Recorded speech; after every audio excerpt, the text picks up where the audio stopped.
সাম্প্রতিক মেটা তার এক ঘোষণাতে বলছে যে কন্টেন্ট মনিটাইজেশন অনেক কন্টেন্ট ক্রিয়েটারই বন্ধ করে দিবে। আবারও ফেসবুক মনিটাইজেশনের নতুন কিছু রুলস আমাদেরকে জানিয়ে দিল। আপনি যদি এই রুলসগুলো ভঙ্গ করেন তাহলে যে কোনো সময় আপনার পেজের মনিটাইজেশন বন্ধ হয়ে যাবে। এই বিষয়টা কতটুকু সত্য?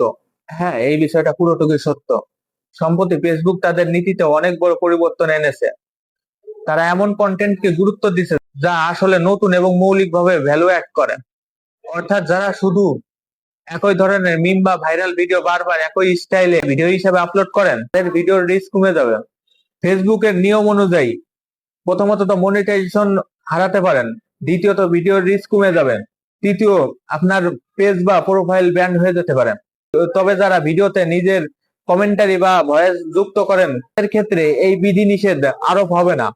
যদি আপনি ভাইরাল মিম বা গান নিয়ে ভিডিও বানাতে চান তাহলে অবশ্যই আপনার নিজের মতামত বা কমেন্টারি যোগ করতে হবে, মূল কন্টেন্টের লিংক শেয়ার করতে হবে, অন্য অ্যাপস এর ওয়াটারমার্ক এড়িয়ে চলতে হবে, নিজস্ব কিছু নতুন কন্টেন্ট তৈরি করতে হবে। সুতরাং ভাই, শুধু কপি পেস্ট নয়, একটু ক্রিয়েটিভিটি নিয়ে ভিডিও বানান। ইনশাল্লাহ এতে আপনি একদিন ফলাফল অবশ্যই পাবেন। এতে আপনার ভিডিও ভালো দেখাবে এবং প্ল্যাটফর্মের নিয়মে আপনি থাকবেন নিরাপদ। ভিডিওটি ভালো লাগলে লাইক, কমেন্ট এবং বন্ধুদের কাছে শেয়ার করতে ভুলবেন না। আর এরকম ভিডিও দেখতে চ্যানেলটা সাবস্ক্রাইব করে রাখুন।